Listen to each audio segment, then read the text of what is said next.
I'm David Hunt, and welcome to The Art Hunter.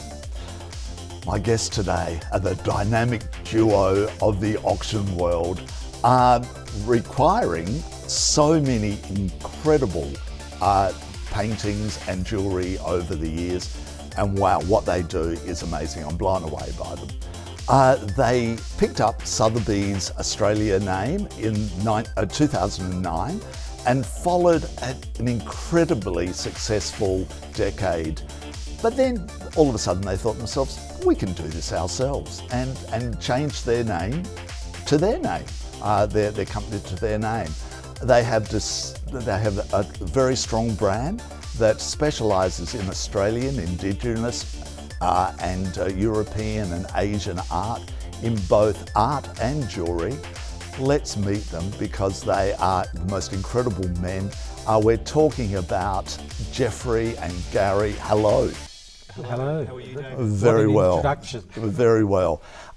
Okay, so we'll get a little bit of a background on who you both are before we talk about your incredible business that you have together. So Gary, give us a bit of your life story. What were you like as a little kid? You know, like your interest in art, was there an interest? Probably not as a little child. I mean, it depends how far back you go.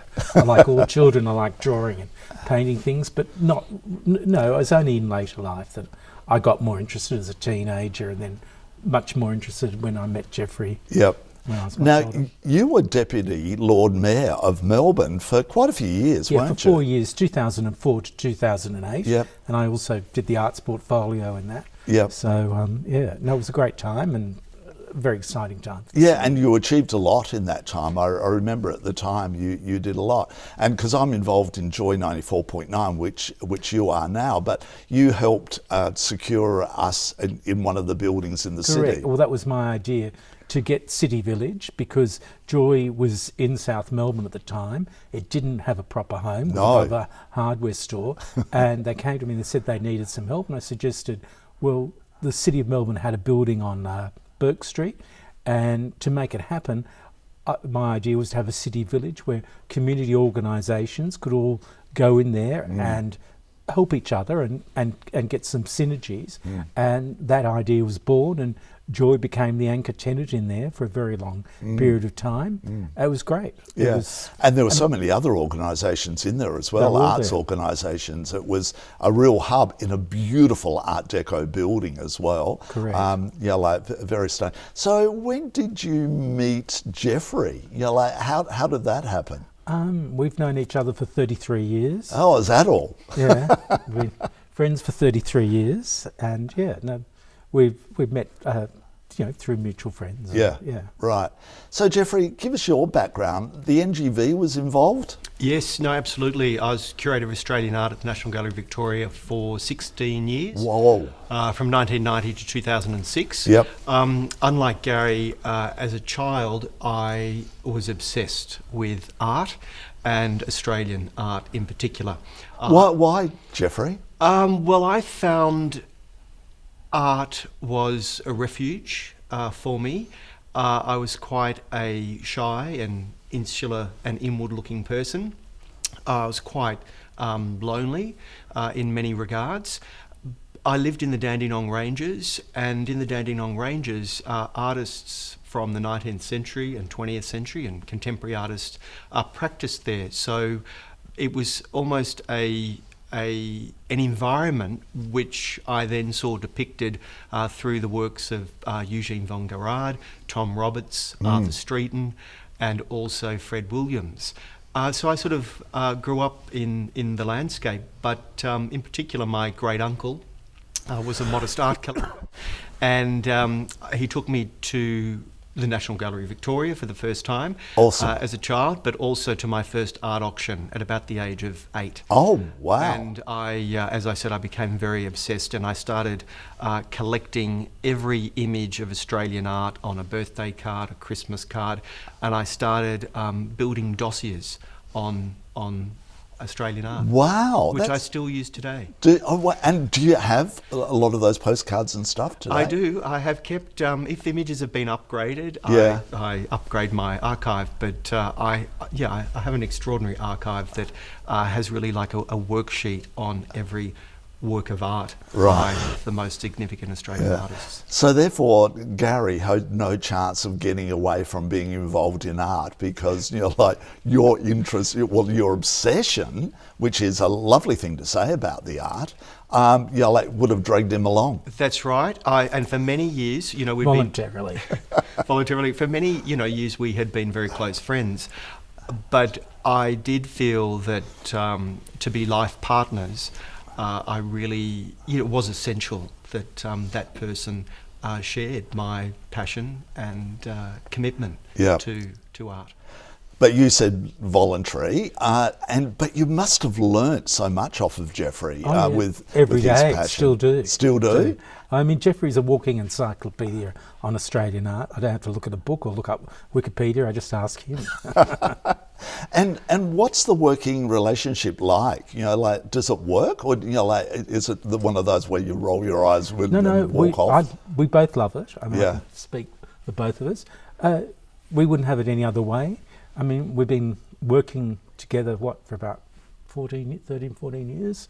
So we're together 24/7. Yep. We love it. Yeah.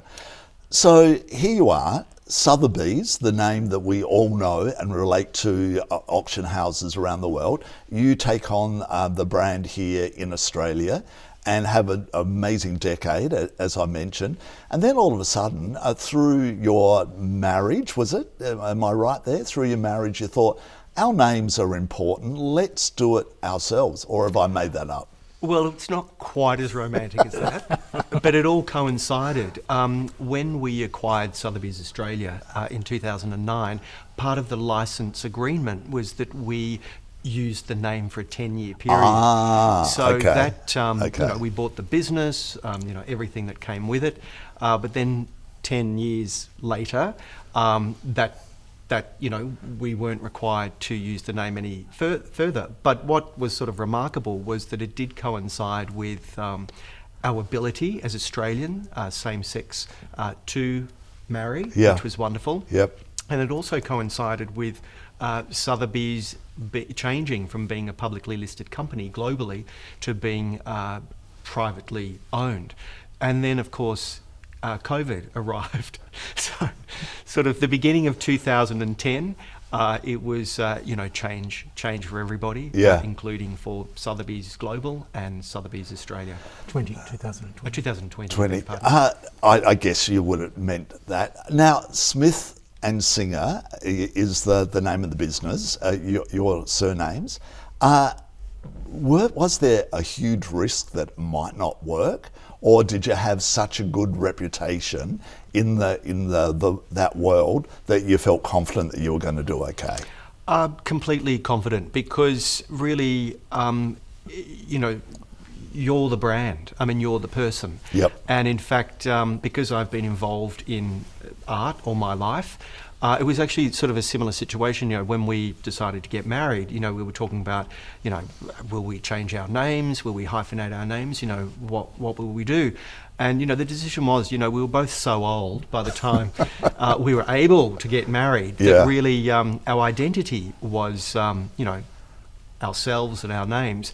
And of course, every day we're putting our name. And in fact, for me, I felt... at least by the time I was 50, I've been working for all other organisations or under the banner of other names, whether it was the National Gallery of Victoria, whether it was Sotheby's Australia. But for the first time in my life, I could actually, put the sign of our names, outside the building. Yeah. And it really was, who you are, your identity. So it's really important. Yeah. And I'd encourage that for everybody who has the possibility. What a wonderful way to put it. Gary, what's your role in it? He's the smart ass that knows too much about art. What's your role? Okay, my role, I'm the CEO and I do a lot of the management of the organisation. We both actually do. I do, like Geoffrey, I've become more and more expert in art, but I always defer to him. But I do a lot of the sales and the consigning as well. We actually both work across everything in the business. Oh, okay. If it's something legal, of course I do it. Because you've got a background. I'm a lawyer. I'm a lawyer by trade, but I haven't practiced for about 12, 13 years. But you have that understanding, which is perfect in your It is actually a way business. of thinking Yep. that you do get, and makes you understand things differently.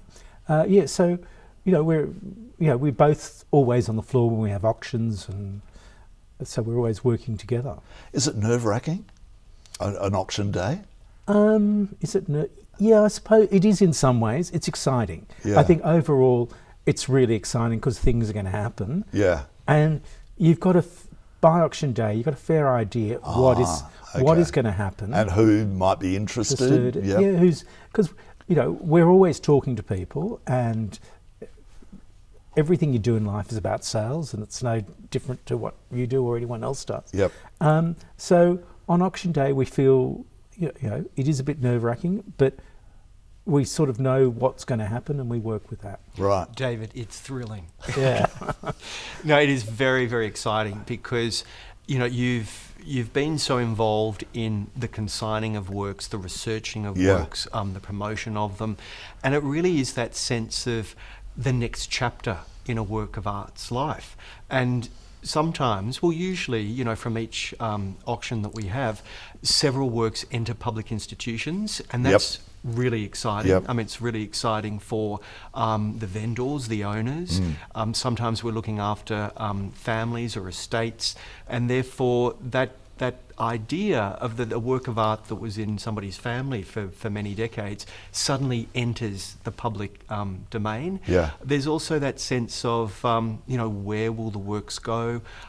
What we feel sort of particularly enthusiastic about is that once we look after a work, we kind of know where it is. We've recorded it, it's professionally photographed, and it means that I always say to clients, they always say, do you have particular favourites? And my response is, I have visiting rights to all of the works. So it means that you still, you know where they are. Often we discover works, and therefore, I was going to ask that. They come into your care, and then, you know where they are. But it's pretty thrilling. Yeah, but that would be fascinating, wouldn't it? And you hear these stories, that somebody finds it in a shed. And they're true. They happen. They really do happen. So what's it like for you guys, passionate about the art, and especially Australian art, where all of a sudden somebody will bring something in or send you a photo of it and go, is this worth anything? Well, what we love, and it's on several levels, is first and foremost, it can change people's lives. I mean, we've had many instances where a work of art, the kind of the discovery or the rediscovery of a work of art, the promotion, the research, and the result has transformed people's lives. I mean, it's enabled people to provide security for their future. Yep. And that's why it's such a big responsibility, because you only have this one opportunity. If somebody has a work of art in their care and it has a value, you only have one opportunity for them to maximise the result. And so I don't like to dwell on it too much, because it is a big responsibility, but it's incredibly thrilling. We had a painting which is by William Dobell, and I placed an estimate of 80 to 120,000 on it, and that was based on results for comparable works from this period.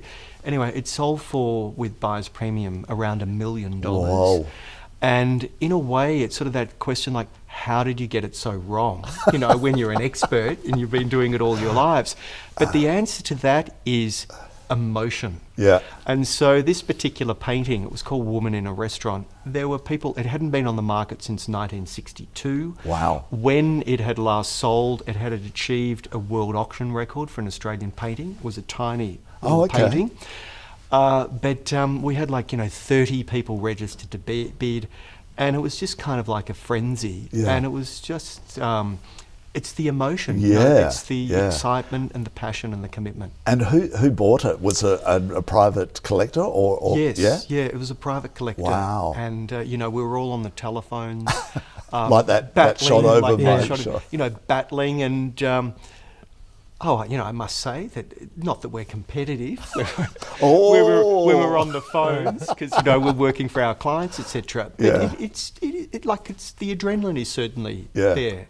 Yeah. Gary, what about the fact that, all of a sudden you'll find something in a garage or behind a closet? All that work that you've got to do to make sure it is the original painting, that must be a fair bit of detective work. That's really Geoffrey's forte. Okay, come on, Geoffrey. All right. I mean, conversely, we get a lot of inquiries from people who think they own something very valuable, and, one has to let them down very gently. Yeah. Often the most difficult is people who own works that are reproductions. I mean, essentially they're prints, they're mechanical reproductions, and that can be sort of very disappointing. But a lot of people don't realise that mechanical reproductions have existed since the 19th century. So you can have a work that, is very old, it's dusty, it's been in a cupboard, it's been in a garage, and, it's been in the family for 3 or 4 generations. But quite simply, it's worth nothing. Yep. Because it's a reproduction. And I mean, I can remember this from my days at the National Gallery of Victoria, and people used to ring up, the calls used to be put through to me, and people would say, I've got this painting by Russell Drysdale, it's called Moody's Pub, and can you tell me how much it'd be worth? And I'd just say, how do you know that? Oh, because there's a little label on the back that says that. And I'd say, what else does it say on that? National Gallery of Victoria. And that's the answer. It's a reproduction of a work in the collection of the National Gallery of Victoria. So what about jewellery? It's not just paintings per se. No, we do. We also sell jewellery, auction jewellery. Yeah. It's a lesser part of our business, but it's a part we're very passionate about. Jewellery is also, rags to riches. Sometimes people come in with, fake jewellery and we have to tell them, and other times they come in with something really valuable. From their grandparents or Yes. great-grandparents coming out from England or Europe at some stage. Well, there's a great story about the Rolex watch. Yeah, that's a great story. Yeah, so we had a client who contacted us one day and said, look, I've got a Rolex watch. My father got it. He was a croupier on a cruise ship in the 50s. When he was getting married, he got gifted this Rolex watch. Anyway, they took it into a store to be serviced, and the man sent it away. And then they got a call a few days later saying, the man of services would like to buy it. He'll give you $30,000. That's a bit odd. And then they rang back the next day and said, he'll give you $100,000. Whoa. And by this stage, they were getting pretty suspicious. Yeah. So they contacted us. They brought in the watch. We were at Sotheby's then, and we sent it off to Geneva for an appraisal. The expert for watches happened to be in Hong Kong that day. He said, I'm coming down tomorrow to see that watch. Wow. So he flew into Melbourne, met with the clients, because the man had been a labourer on site and was a concreter, went out every day with this Rolex watch. Wow.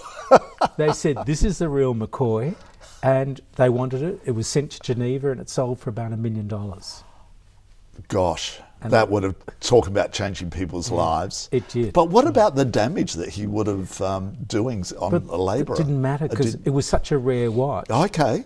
It wasn't that it was, it had to replace, the band was obviously being replaced a few times, but it was fine.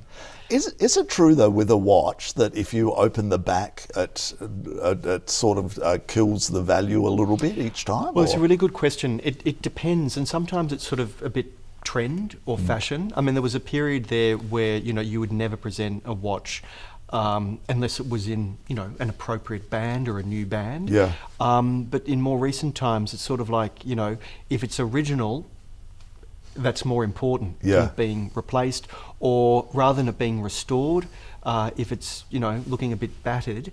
It just depends on sort of people's philosophy and attitude. And the same can be, with works of art as well. Sometimes there's a little bit of a discussion, well, it's got the original varnish, but the varnish is discoloured. You know, should that be removed before it's presented for sale? So really, it's a case by case, depending on the value. But yeah, they're discussions that, you know, connoisseurship that happen all the time. What about a painting that you might find or somebody brings to you, and you know, like talking about the varnish over and all that, and somebody's really botched, you know, like, and done a terrible job over time?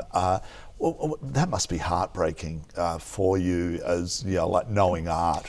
Yes, I mean, the great thing about conservation presently is it is so sophisticated. I mean, the courses and the degrees, the University of Melbourne, the conservators that work in public institutions, the private conservators, it's at such a sophisticated level that, in a way, and even works, as we, you know, read about constantly, if they've been slashed or damaged or things thrown at them, etc., it is all generally restorable. Oh, okay. Does it lose value?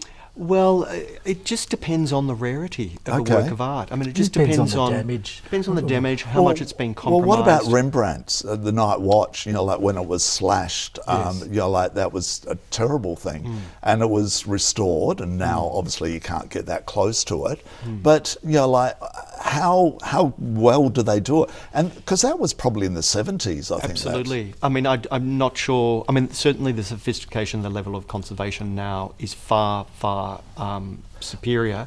And in fact, you know, if a work has been damaged or slashed, I mean, it's like surgery. You know, invisible thread and weaving something back together. And so long as, you know, chunks aren't missing, so it's almost like, you know, if you cut yourself, and it can all be brought back together and sort of healed, if there's no loss or, you know, anything in that regard. But it's a fascinating area, as is framing. You know, the original frames, researching what they were, reinstating them. I mean, there is a real niche for young and not so young people in Australia to really pursue that area, because there's not as many people involved in it as we would hope. Now, talking about young, do you represent younger artists, or is it more, you know, like, people that have been around for more than 50 years? You know, like, are you representing new art? Well, we predominantly work in the secondary market. So it is works of art that have a certain age that come forward. However, we do represent our business, Smith & Singer, a number of contemporary artists. And the reason that is because we have known them for a very long time. Oh, okay. We really admire their work. So artists such as Sally Ross, who's a wonderful artist, young, we're the same age, not that young. And also other artists, we represented John Kelly, who is based in Ireland, but has a very significant reputation worldwide as well as Australia. Also Chris Canning, who's a wonderful artist who works in rural Victoria. And we represent a couple of artist estates. So Albert Tucker and David Larwell. Yeah. What about sculptures? Do you know? No? We love sculptures. Oh. In fact, sculptures... I didn't think you dealt with them at all. No, we do. We sell them all the time. Okay. Yeah, no, we really... It's quite a focus for us, actually, sculpture. And we recently have placed privately, because apart from auctions, we also work in private sales. We've recently placed privately the most extraordinary Australian sculpture by Akio Makagawa, which was... commissioned for Chifley Tower in Sydney, and originally Alan Bond was involved in that building, and it's the most amazingly beautiful piece. The owners of that building are going through a redevelopment, and where this sculpture is currently housed. Where is it? It's and what is it? It's Bond Street. No, but what's the piece? Oh, it's marble. Marble. It's like an egg, or it's as tall as this building. Yeah. And did that come from the same quarry as Carrera? in Italy. Carrera, Yeah. Yeah. I used to live in Sydney and would go there, beautiful Yes. building, and, Yeah. and to see that. I know, because it's sort of where it was positioned. Yep. So we've placed that privately. And it'll be coming back to Melbourne, so you'll be able to visit it in Wow, Melbourne, Yes. wow, in the cool. CBD. Oh, in a build, Yes. foyer. Yeah. Wow. No, it'll be very, very exciting. Wow! Yeah. Oh, that's fascinating. Like looking through the window, it's over your shoulder, and it's the outside of your building, and I accidentally happened to be there the other day with some of the people here, and I just looked through the window and I went, oh, there they are. What a beautiful position you are on Collins Street in a magnificent old building. That building was also a labour of love. We bought it quite a few years ago, and it took us 2 or 3 years to renovate it to our specifications, and it was a real labour of love. We struck every problem known to mankind, but we love that building. Yeah. Now, on that point, I was going to get there next, which is lovely. There's a building around the corner here that you guys are involved in as well. What is it? It's a property called Eildon in Grey Street. And what was it before the auction? Well, it was originally it was built as a home. Yes, with the front was around the back, wasn't it? Yes. Yeah. In fact, the land, there was a lot of land, and in fact, the old photographs you see, the garden sort of tiered and layered. Because it's garden. now a 70s apartment block around the back. That's correct, and there's a court that's been subdivided there. A whole street subdivided. Yeah. Off the land. And why do you buy a building like that? For obvious reasons, because it's so beautiful. Well, I know we just. Gary thinks I'm being a bit flippant, but I have said that we just love historic houses. And you've got a few, haven't you, over not- time? no, I Well, mean- I don't. When I mean a few, I don't mean no, dozens but it's or just anything. there is something really inspiring about working with. Something that has age and has history, and it's also our desire to protect and conserve, because when you think about it, buildings in Australia and around the world, I mean, governments simply cannot take on the role of looking after buildings. I mean, it has to be corporate, it has to be private individuals. And therefore, at the moment, I mean, we don't have any children, so in a way our legacy will be when we can, where it's possible and there's an opportunity to just acquire, preserve, and transform a building, leave it better than it was, when we acquired it. Because it was put up for auction, the owners couldn't afford to do those renovations. Well, it was the Alliance Francaise, and really their model had changed. Yes. I mean, it had been used. And the location wasn't as good for them. They'd moved into the city, and they wanted a change, and it was expensive for them to maintain. But it's a beautiful building.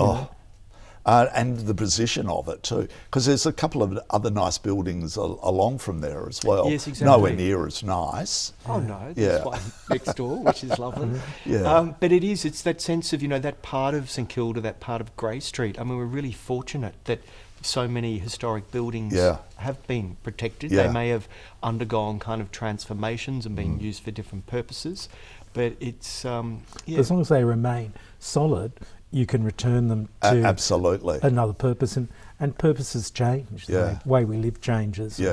Well, I go out every day. I started during COVID and take a photo. I see that on. Yeah, and I can't stop it now because everyone just wants me to take photos of St Kilda every day, and put them up because we need to be reminded of the beautiful architecture that's around this city. And in fact, don't we wish that there were more people like you doing that?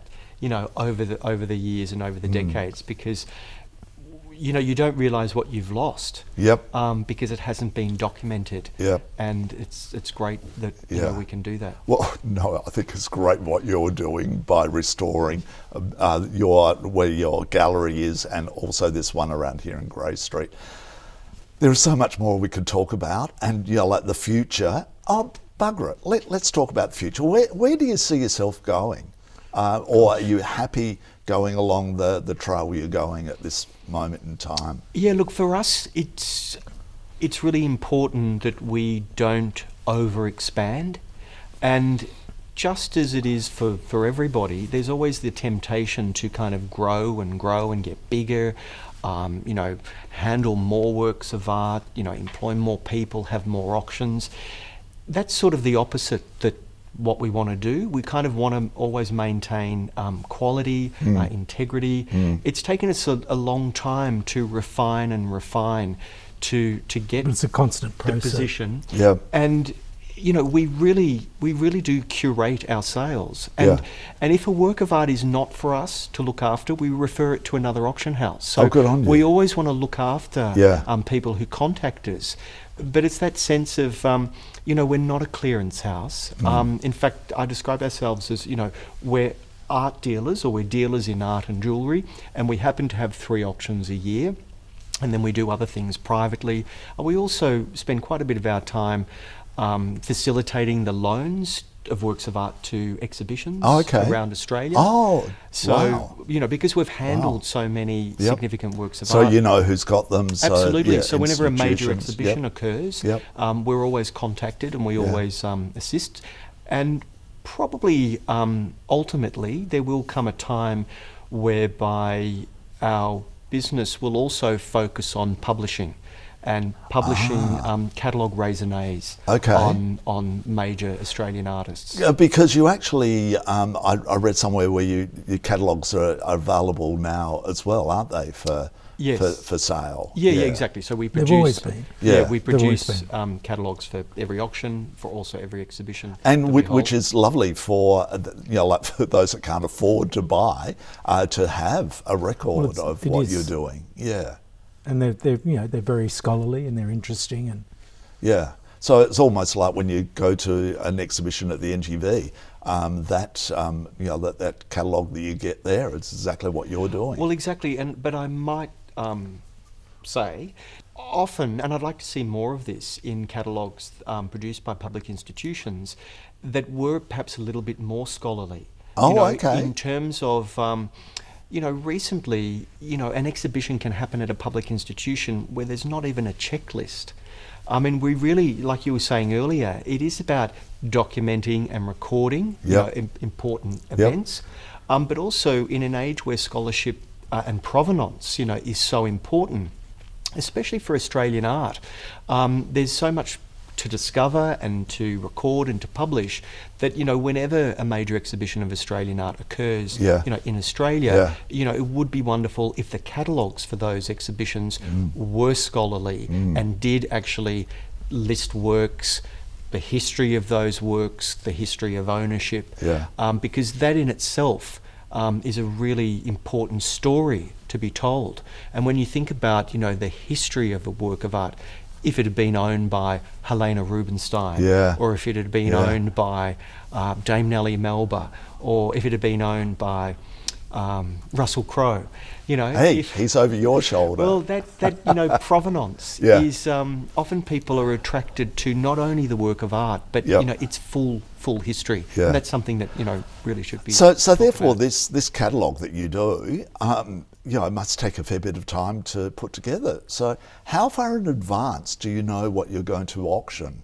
Like say you were holding an auction next week, how far out?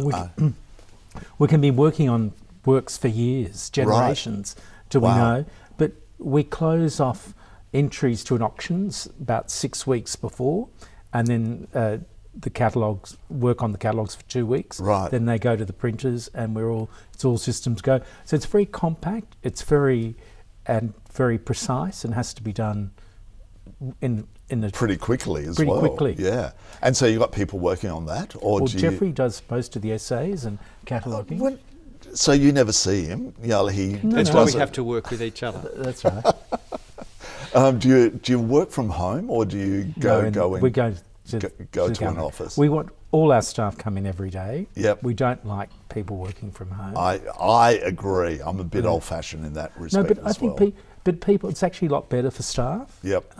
because they can interact, they can discuss things. Yep. And a lot of people are isolated. Otherwise, people get very isolated in our communities. And I think that, it's beneficial for people to come to work every day. But also, we're a small team, and we're all, all of our colleagues are very talented and skilled, and it is a matter of, bouncing ideas off each other. Absolutely. Whether it's administration, whether it's cataloguing, whether it's design, whether it's, finance, whether it's contracts, because you can always improve. Yep. You can always improve systems, and it's fun. Yeah, fantastic.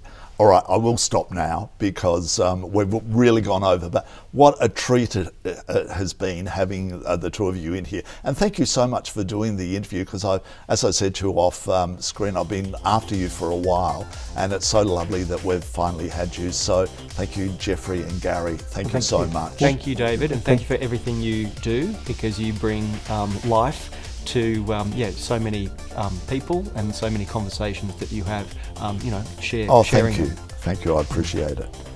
You've been watching The Art Hunter. I'm David Hunt, and we'll see you again next week. See ya.